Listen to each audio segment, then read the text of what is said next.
They expected punishment. They got a lasso. The girl didn't flinch when the first American leaned in. She had been trained not to react, not to cry, not to show fear, but she wasn't prepared for the spurs on his boots, or the Stetson hat tipped low over his eyes, or the thick Southern drawl as he said, "Ma'am," like he was tipping his hat to a stranger at church. The man was chewing tobacco. His holster wasn't empty. And when he handed her a cup of coffee with both hands, a gesture of startling tenderness, she froze. Around her, the other women stared, trembling. These weren't soldiers in helmets. These were cowboys, and nothing about the moment made sense. They had crossed oceans expecting barbed wire and beatings. What they got instead was a desert sunrise, horses tied to posts, and Americans who whistled through their teeth and called them Miss. And in that absurd kindness, something terrifying unfolded. Their fear began to fracture, because kindness could break you too. The dust kicked up long before the bus stopped. Fine red earth, dry and electric, swirled outside the windows like smoke. The women inside blinked through it, squinting into the blinding sun that bled across the desert. They had not spoken for hours. Most stared straight ahead, hands clenched in their laps, bodies braced for humiliation. And yet, when the vehicle finally lurched to a halt and the door clanged open, what they saw made no sense. It looked more like a cattle station than a prison. Low wooden buildings stood in ordered rows, their planked sides weathered by sun and wind. Barbed wire fences stretched toward the horizon, but they were not jagged or cruel, just methodical. Beyond them, mesas rose like monuments, their flat tops seared into the sky. A few horses stood tethered in the shade, tails flicking lazily. Saddles hung neatly from railings. Somewhere a harmonica played, its notes soft and dissonant against the silence of fear. The first man they saw wore a hat with a wide brim, sweat-stained and perfectly shaped. His boots were caked with dry earth, the spurs dull with wear. He didn't carry a baton. He didn't bark orders. He nodded, not curtly, not aggressively, but as if greeting a neighbor. And then he spoke. "Welcome, ladies," he said, in a drawl so slow and foreign it felt like another language. Some of the women flinched. Others stood rigid, eyes fixed ahead. Their minds scrambled to find footing. For months they had prepared for pain. Not hunger, they already knew hunger, but the ritual cruelty of being enemy prisoners. Officers back home had whispered what the Americans would do, how they would strip them, laugh at their shame, parade them like animals. They had been told there was honor in death, disgrace in capture. And now here they were, not shackled, not screamed at, not thrown to the ground, but handed canteens of water. One woman, a former field medic from Osaka, watched the cowboy guard pour water into a tin cup and pass it to her with both hands, palms open. She took it mechanically, not yet believing it wasn't a trick. Another woman, younger, was startled when a blanket was placed over her shoulders. It was thin, woolen, and smelled faintly of cedar and sun. She froze, the weight of it burning through her like shame. They were called ma'am, not prisoner, just ma'am. The word, foreign and absurdly polite, landed like a slap across the cheek. Some couldn't drink the coffee they were offered. It was too hot, too strange, too normal. One woman held her cup in both hands and stared into the dark liquid, unable to bring it to her lips. Her fingers trembled, but not from thirst, from confusion. Was this psychological warfare? Was the kindness a trick? Was the coffee poisoned? When a cowboy guard gently tapped her arm and said, "Don't worry, it ain't much, but it's clean," she nearly dropped the cup. That voice, casual, kind, and completely indifferent to the rules of war, rattled her more than any shouted command ever could. Inside the camp, there were no cages, only bunkhouses made of pine. The floors were swept, windows opened. There were no snarling dogs, no floodlights, no screaming guards. Just the slow, deliberate rhythm of life under a sun so bright it erased shadows. The women shuffled to their assigned bunks, eyes flicking sideways, always watching, waiting for the facade to break. One by one, they touched the mattresses, real ones, thin, yes, but raised from the floor. They felt the cotton sheets, rough but clean. They unwrapped bars of soap that smelled like something faintly floral, not like prison at all. Someone whispered, "This cannot be real." And another hissed back, "It isn't. Don't believe any of it." But belief wasn't a choice. It was something unraveling against their will. At dusk, the sky turned a bruised violet. Coyotes cried out in the distance. A guard walked past the bunkhouse, chewing on a piece of hay, nodding casually at the women who peeked through the slats. He said nothing, just tipped his hat and kept walking. The gesture was small, meaningless, maybe, but it landed like a thunderclap. It wasn't American protocol. It wasn't prison behavior.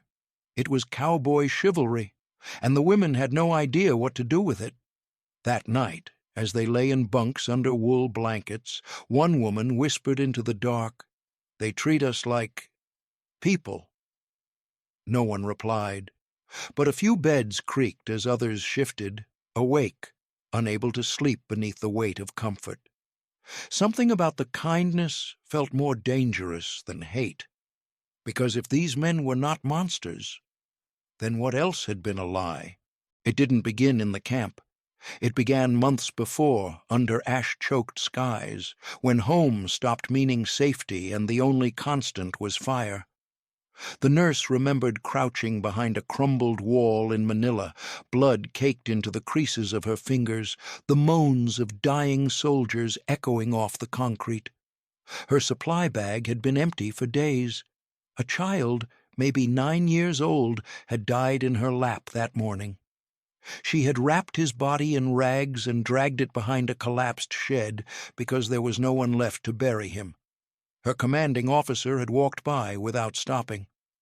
"Get back to work," he said, as if the boy had never existed. They had eaten boiled weeds, rice mixed with bark, powdered insects when they could grind them fine enough. Nurses stole iodine from each other. The wounded screamed for hours before bleeding out. No one came. The front was collapsing. No one was coming. Discipline held like cracked glass. A woman who fainted in the heat was slapped across the face by her superior. "Weakness dishonors us all," she was told. Those words were doctrine.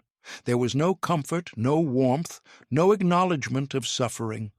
Orders were followed. Pain was silence. Shame was swallowed whole.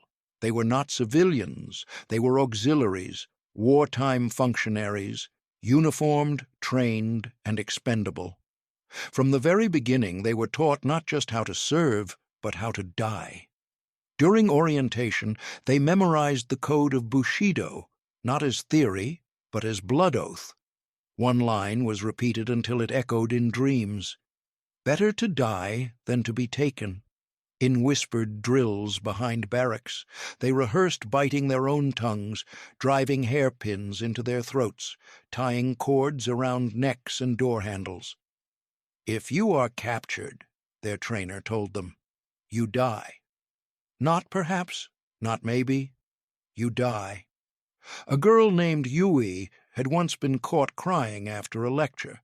She was pulled aside and told, "We don't weep for death, we prepare for it." That night, Yui didn't eat. No one noticed, or if they did, they looked away. The thought of capture wasn't just terrifying. It was unthinkable. It wasn't punishment they feared. It was the shame. To be taken alive was to cease existing in your family's eyes. Your name would not be spoken, your photo removed from the altar, your honor, your ancestors, your soul, all dissolved the moment you surrendered. Women had been told their bodies would be defiled, their names dragged through enemy newspapers. The Americans would strip them naked and parade them through the streets. They would be used for information, then thrown into pits. Rumors came from the Philippines, from Saipan, from Okinawa. American leaflets were burned the moment they landed. One officer claimed the Americans collected Japanese women for medical experiments. Another warned they'd be raped, filmed, and sent back home pregnant as proof of betrayal. The women believed it all. They had to. Fear was the only shield they had left. So, when the order came to surrender, some tried to run. One climbed a tree and threw herself off, her leg shattered on impact. Another swallowed a vial of morphine, only to vomit it back up moments later, sobbing in the dirt. The nurse had stood frozen, unable to move, her body torn between the instinct to flee and the emptiness of fatigue. When the Americans arrived, she had closed her eyes, waiting for the rifle butt to the stomach. It never came. Instead, a voice said, "You're all right, miss," and a water canteen was placed in her hand.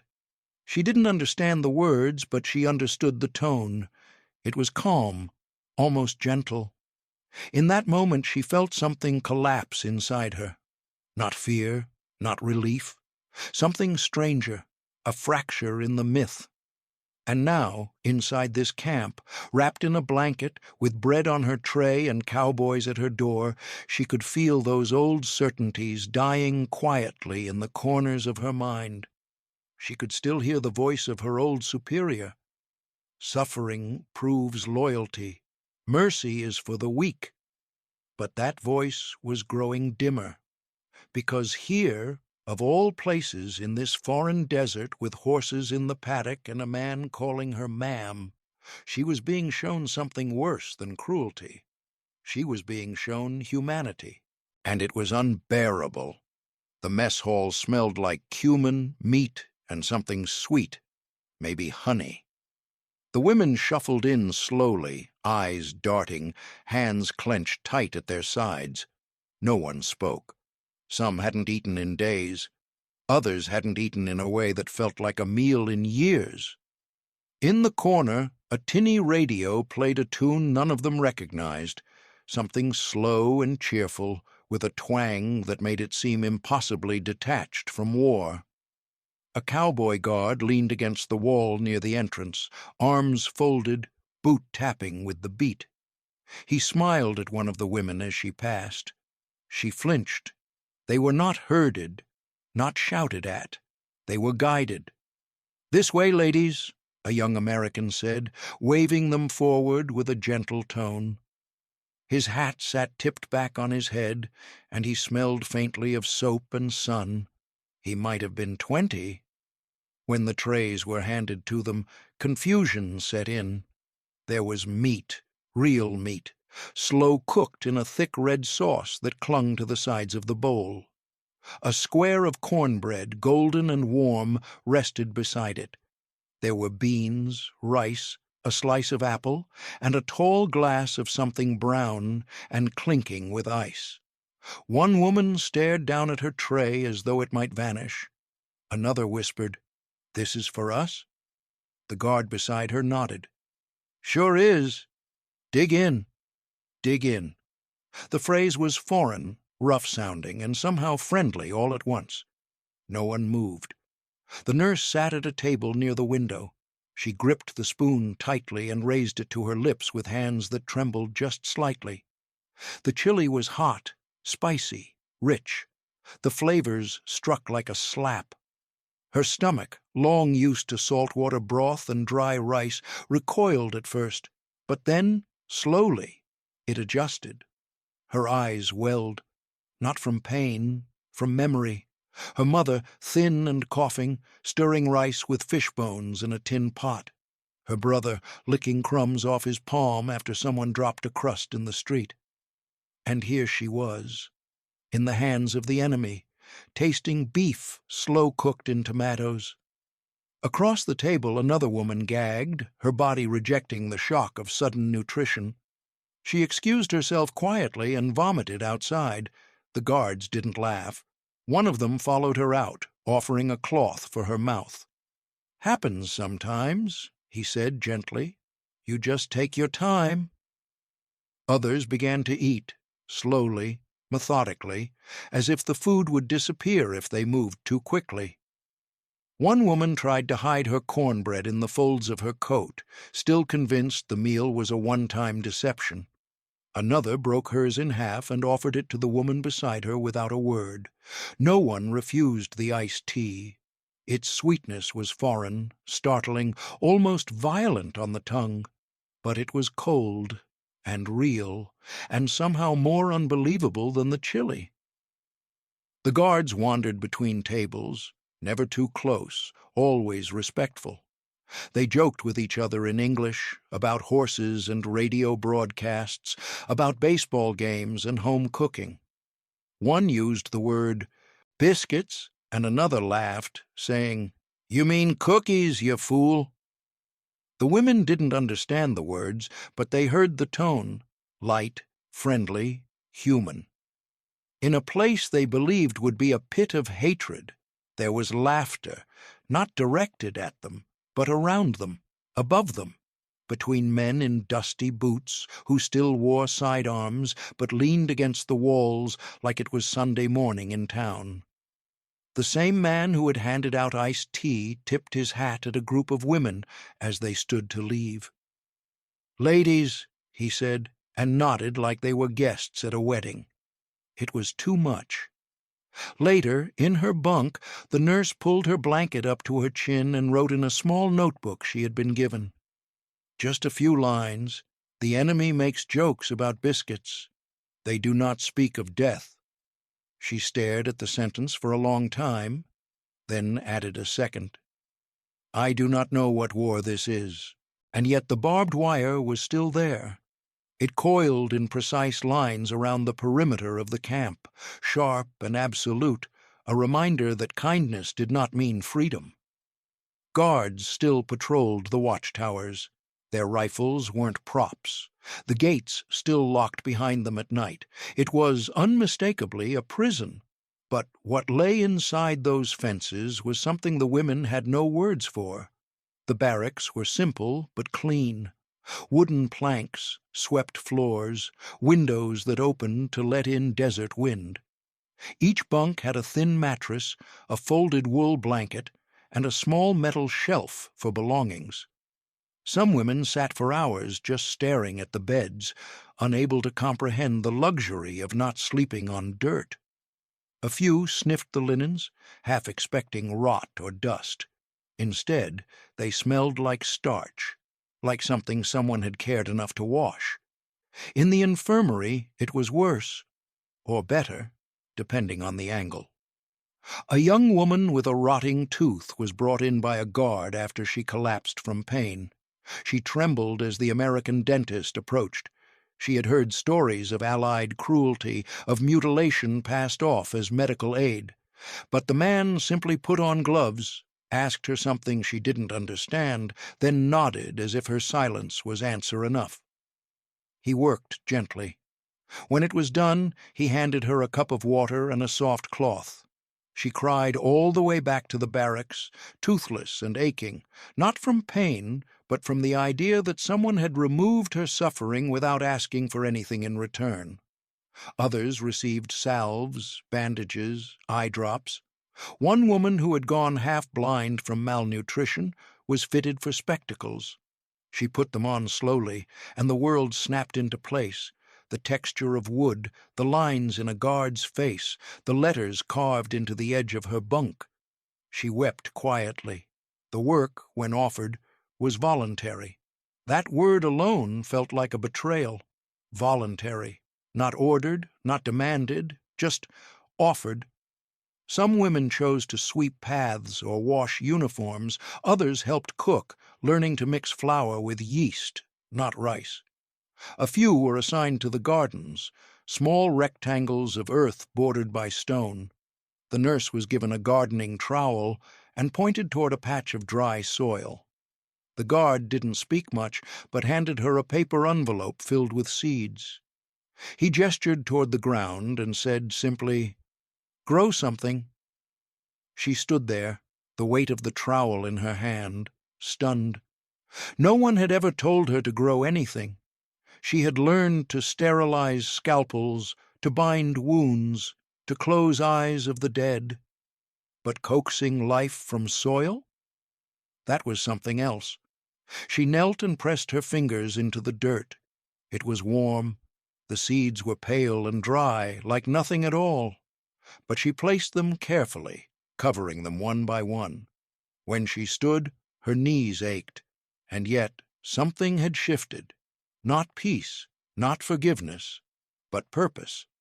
The following week, a group of women were handed writing paper, envelopes, and pencils. A translator explained, they could write home.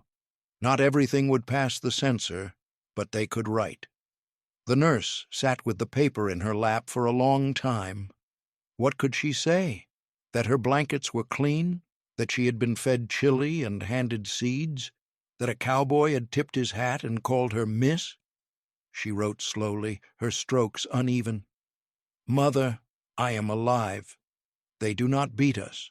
I was given tea and a blanket. She stared at the sentence, then added, almost in disbelief, there is soil here. I was told to grow something. So she planted. And then she waited. Others watched her from a distance, cautious, skeptical, amused. But one by one they began tending their own small patches of dirt, in silence, without fanfare. The gardens grew, crooked and shy, but alive. One morning, before the sun had climbed over the hills, a woman placed 2 stones at the base of her bunk. They weren't special, just smooth, palm-sized, collected during a work detail. She set them side by side, bowed her head, and whispered the old words. It was barely audible, a breath, a memory. She expected shouting, a boot slamming against the floor, a punishment, even if small. Instead, no one said a word. A few days later, another woman began collecting twigs. She tied them with thread and placed them upright in a tin can beside her bunk. It resembled a kamidana, a household Shinto shrine, just barely, but enough that others recognized the intent. When the guards saw it, they paused. One of them leaned closer, then straightened. He didn't touch it, didn't move it, just nodded once and walked on. The following week, an American chaplain arrived in the camp, not to preach, but to check on moral welfare. He walked quietly among the bunks, asking if anyone needed anything. One woman dared to ask in halting English if there was a way to get incense. Not for prayer, she said quickly, for memory, for home. The chaplain didn't laugh. He simply replied, I'll see what I can do. No one understood this war anymore. A woman with swollen feet was given new boots. Not regulation size, her size. The guard who handed them over grinned. Took me a while to find a pair small enough, he said, like they were trading shoes at a market. The woman sat down slowly, untied her worn-out ones, and slid her feet into the new pair. They fit perfectly. She didn't move, didn't speak, and then, as though the pressure had finally burst, she began to cry. Quietly, shoulders shaking. The boots weren't fancy, just canvas and rubber. But they didn't hurt, and that was too much. Kindness, it turned out, was more unbearable than cruelty. The guards kept being human. Socks were handed out. Haircuts were offered. One woman, startled by her own reflection after trimming her bangs, whispered, I look like myself again. The radio played songs that had no war in them, Love songs, songs about rain, horses, and heartbreak in a language they barely understood. One night, a record spun a lullaby. A few women cried without knowing why. And all the while, the fear grew deeper. Not fear of violence, that had faded, but fear of change, of unraveling. If these men were not monsters, then what had they all been taught? What had they survived for? What had they killed for? A young woman named Harumi wrote in her journal, "I no longer fear them. I fear what this means." She drew a line underneath the sentence, dark and deliberate. Because if the enemy offers you tea and shelter and a name, what does that make your war? If your captor sings to himself while chopping firewood, what does that make your hate? In the quiet moments, while folding blankets, watering sprouts, or hearing laughter drift from the guard station, some women felt a tearing sensation inside, a quiet rupture. Their identity as victims, as loyal daughters of the emperor, as inheritors of divine sacrifice, it all began to shudder. They had been told the Americans were godless, and yet here they were allowed to pray.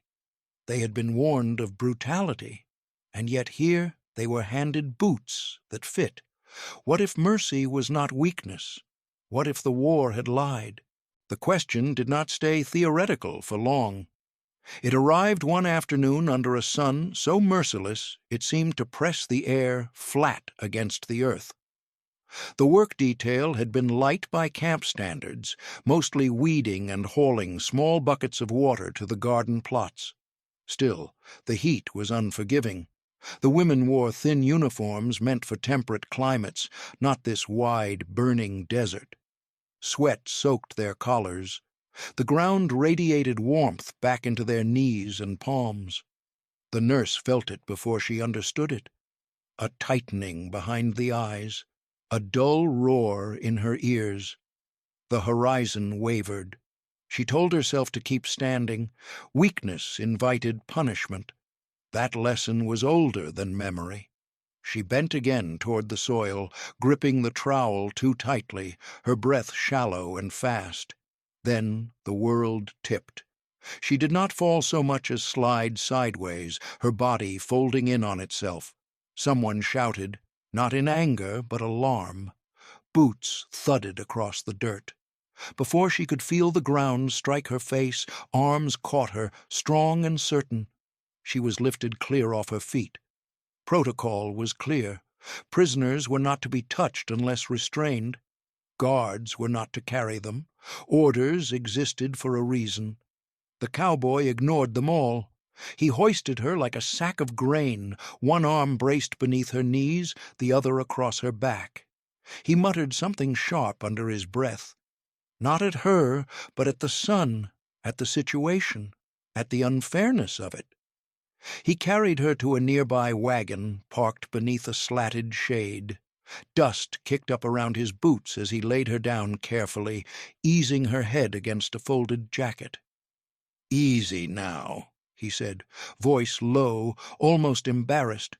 He tipped her chin up and pressed his canteen to her lips. "Drink." The water was warm, metallic, but it was water. She swallowed reflexively, coughing weakly. Around them the other women stood frozen. No one moved, no one spoke. A second guard approached, his expression tight, conflicted. "You know you're not supposed to," he began. "I know," the cowboy said. His voice wasn't defiant, just final. He stayed with her until her breathing slowed, until color returned faintly to her cheeks. Then he straightened, wiped his hands on his trousers, and stepped back. When an officer arrived moments later, red-faced and clipped, the reprimand was swift and quiet. There was pointing, there was shaking of heads. The cowboy listened, nodding once, twice. He did not argue. When it was over, he walked past the wagon, past the nurse, past the watching women. At the edge of the garden he stopped. He turned, and without a word, he tipped his hat. Then he walked away. The moment spread through the camp faster than rumor, faster than fear ever had. By nightfall, it had been retold a dozen times, each version softer, sharper, heavier with meaning. Some said he had been docked pay. Others claimed he had volunteered extra duty. No one knew for sure. What mattered was the choice. He had broken protocol, not for information, not for praise, but because someone was in trouble. From that day on, the women watched the guards differently, not with suspicion, not with terror, but with a quiet, almost scholarly attention. They noticed how the men stood between them and the sun during long counts, how they offered shade first, water without comment, how they never shouted unless necessary, how hats were tipped, doors held, hands kept carefully to themselves. It was a code, unwritten, older than the war. The women felt it instinctively, even if they could not name it. Honor, but not the kind they had been taught. This honor did not demand death. It did not glorify suffering. It did not equate obedience with worth. It asked something else entirely. Protect the vulnerable. Keep your word. Do what is right, even when no one is watching. Bushido had taught them honor through sacrifice of the self. The cowboy code suggested honor through responsibility to others. The contrast was unbearable. At night, lying beneath her blanket, the nurse replayed the moment again and again. The lift, the water, the reprimand, the hat. She realized with a start that no one in her old unit would have done the same. Not an officer, not a superior, not even a friend, if it meant disobeying orders. And that realization hurt more than the heat ever had. Because if honor could look like this, quiet, disobedient, humane, then the war had not just lied. It had stolen something precious. And now some of them were beginning to take it back. With paper, pencils, and truth. The announcement came quietly. The camp administrator, speaking through an interpreter, informed the women they would each be given a chance to write home. There were rules, of course. No troop movements, no mention of camp location or guard routines, but otherwise they could say what they wished, within reason. The reaction was complicated. Some women refused outright. They believed it was a trap, or worse, a trick, a way to lure them into revealing disloyalty, a test designed to measure their ideological impurity. Others hesitated, pencils trembling above the paper, unable to bridge the chasm between what they were taught to expect and what they were now living. But a few, just a few, began to write. One wrote, "They gave me cornbread, they gave me medicine, they let me rest." Another, "My feet no longer bleed. I was given shoes and permitted to sing." These were not rebellions against their captors. They were rebellions against silence, against the myth that had shaped them. To write something true when truth had been forbidden was an act of small and radical defiance. They weren't mocking the empire, they weren't advocating surrender, but they were, quietly, letting the world beyond the wire know. The enemy was not who they said he was. The letters were short, often simple. A few included folded origami birds or pressed desert flowers from the edges of the camp. One woman enclosed a drawing of her bunk, not out of artistry, but to prove it existed.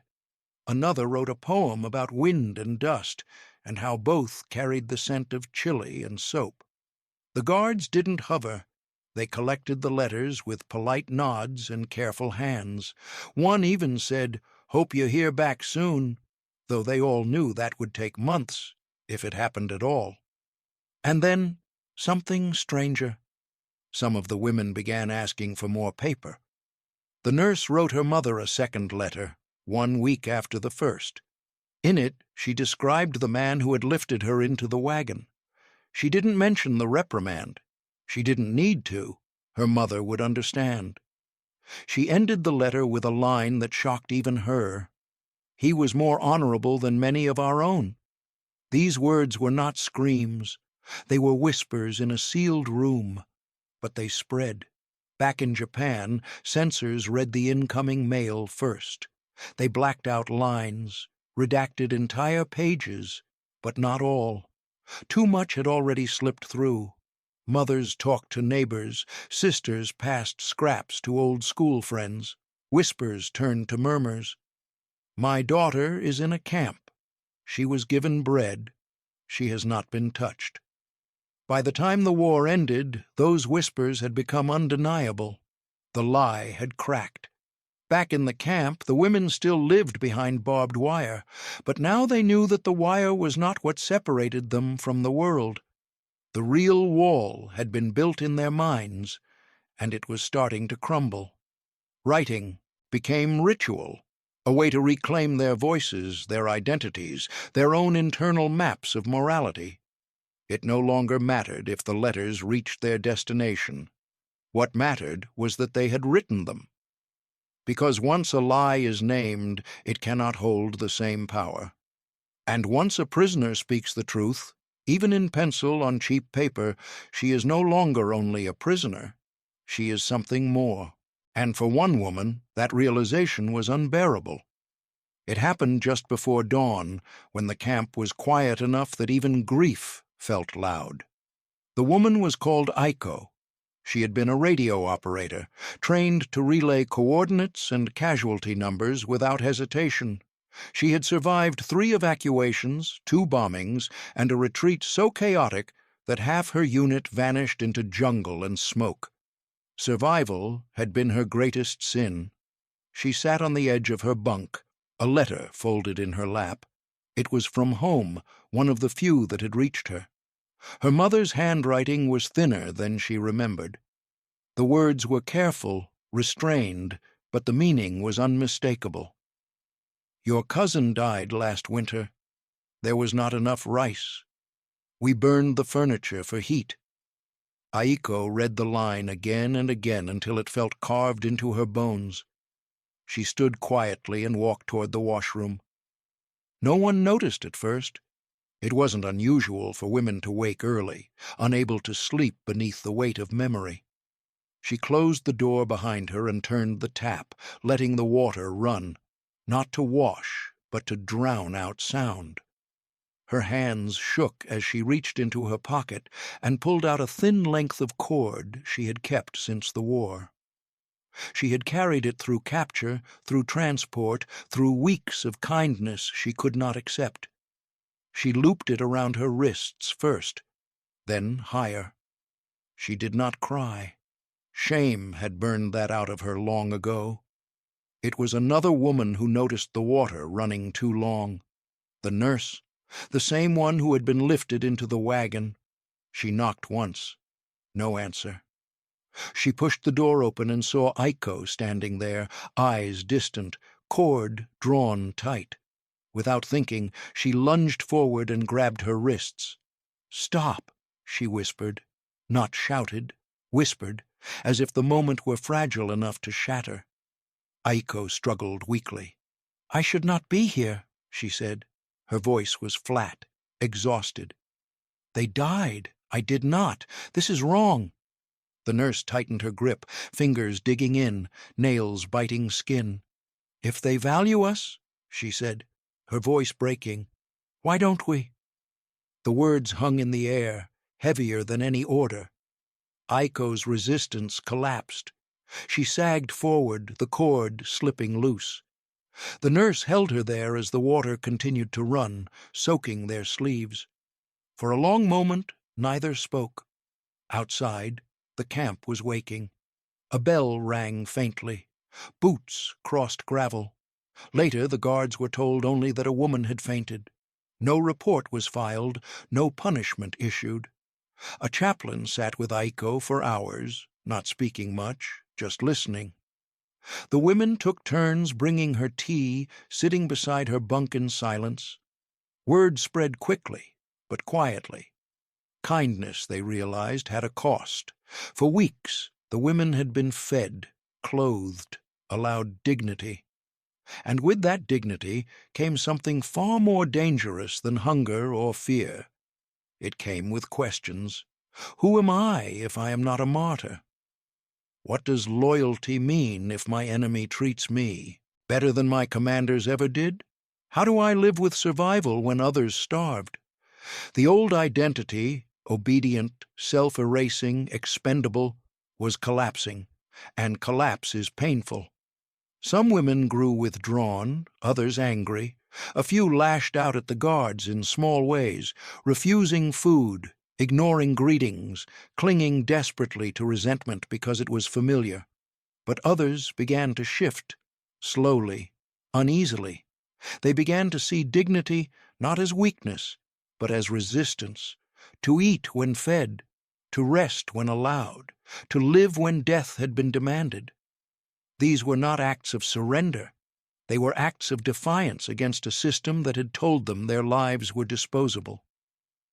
One evening, the nurse stood by the garden and watched the first green shoots break through the soil. She thought of the words spoken in the washroom. If they value us, why don't we? The sentence frightened her, and yet it felt truer than anything she had been taught. They were not who they had been when they arrived. Not the obedient daughters of doctrine, not the silent servants of an empire that fed on their suffering. They were something else now, something uncertain, something unfinished, and that, perhaps, was the most terrifying transformation of all. Like this story so far.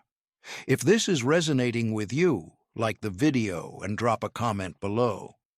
Tell us where you're watching from. The war ended without ceremony in the camp.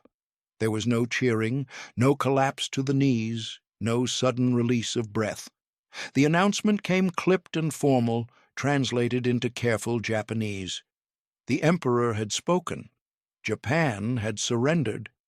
The women stood in place, absorbing the words as if they belonged to someone else's life. Some felt relief, others felt nothing at all. A few felt something dangerously close to grief. Repatriation followed weeks later. Trains, ships, paperwork stamped and restamped. The women were given time to pack what little they were allowed to keep. Some chose letters, others folded blankets with reverence. One woman carried nothing but a pair of boots tied together with string. The nurse wrapped her wool blanket tightly, the fabric softened by months of use. In her bag, tucked beneath spare clothes, was a can of peaches she had been issued on the transport ship and could not bring herself to open. The journey back across the ocean was quieter than the one that had brought them west. The women did not huddle in fear. They sat apart, staring at the water, replaying moments that no one back home would ever fully understand. Cowboy hats tipping, hands offering canteens, a voice saying, "Easy now." The ship cut through gray waves, and each mile felt like a step away from something that had changed them. Japan greeted them with silence. The ports were broken, cranes twisted, warehouses hollowed by fire.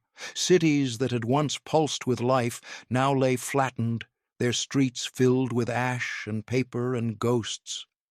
Mothers wept openly at the docks, clutching daughters who looked unfamiliar, heavier in body, thinner in spirit. Children stared at the returnees with wide eyes, unsure whether to approach. No bands played, no banners flew. The nurse found her home reduced to a single standing wall. Her mother lived in a neighbor's cellar, thinner than she remembered, her hands rough and cracked. They embraced without words. There was too much to say and no way to say it. That night, they ate boiled roots in silence.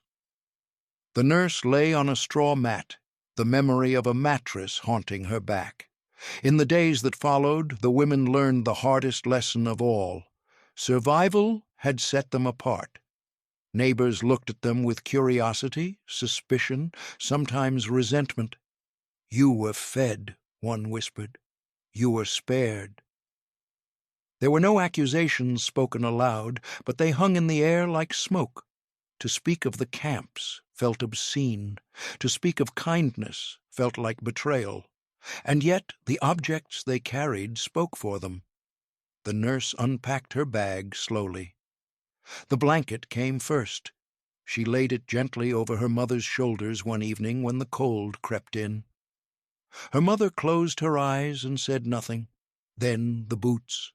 The nurse offered them to her younger brother, who stood barefoot on the packed dirt floor. He slid them on carefully. They fit. He stared down at them for a long moment, jaw tight, then looked up. He did not thank her. He did not ask where they came from. He only nodded once. Finally, there was the can of peaches. She placed it on the table between them, its label bright and foreign. Her brother reached out, then hesitated, as if touching it might burn. He stared at the metal, at the promise of sweetness sealed inside. For a long moment he said nothing. Then, quietly, he asked, "Did they give this to you?" She nodded. He looked away. The peaches were opened that night, divided carefully. Each slice tasted like something from another world. The women who returned from the West did not speak of heroism. They did not speak of honor or shame. They spoke of gardens, of letters, of men who tipped their hats, or they spoke of nothing at all. They had left as soldiers, auxiliaries, obedient instruments of war. They returned as witnesses. Something in them had shifted permanently. They had seen a different code, a different measure of worth. They had learned that dignity could exist even in captivity, and that lesson could not be unlearned. The war was over, but the quiet revolution it had sparked inside them was only beginning. It took years for the memories to settle into something that could be touched without pain. Years for the dust of ruined streets to be replaced by rebuilt homes, for hunger to loosen its grip, for silence to become less dangerous than speech. The women carried their experiences quietly. They married, they worked, they raised children who would never know ration lines or air raid sirens, and yet, beneath the ordinary rhythms of post-war life, something endured. A private reckoning shaped not by violence, but by mercy. The nurse was old when she visited the museum. It was a modest exhibit, tucked into a corner of a regional hall dedicated to the war years. Photographs lined the walls, grainy images of camps, uniforms, transport ships. There were captions in careful handwriting, explanations stripped of emotion. She moved slowly, her steps measured, her eyes drawn not to the headlines but to the faces. Then she saw him. The photograph was small, almost overlooked. A man standing beside a wooden fence, spurs on his boots, a Stetson pulled low against the sun. His sleeves were rolled up, his posture relaxed. He was smiling, not broadly, not for the camera, but as if caught mid-thought, amused by something just out of frame. A canteen hung at his hip. His hands were empty, her breath caught. She stood there longer than she intended, the world around her fading to a dull hum. In the glass reflection she saw herself superimposed over the image, a woman with silvered hair and lined hands standing where a frightened young nurse had once stood beneath a desert sun. Her daughter approached quietly, sensing the pause. She followed her mother's gaze, then looked up at her face. "Did you know him?" she asked. The nurse nodded once. "He saved me," she said. Her voice was steady. "And he never touched his gun." The sentence carried everything: the heat, the wagon, the canteen, the reprimand, the hat tipped in silence.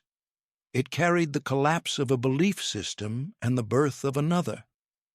Her daughter did not ask more. She did not need to.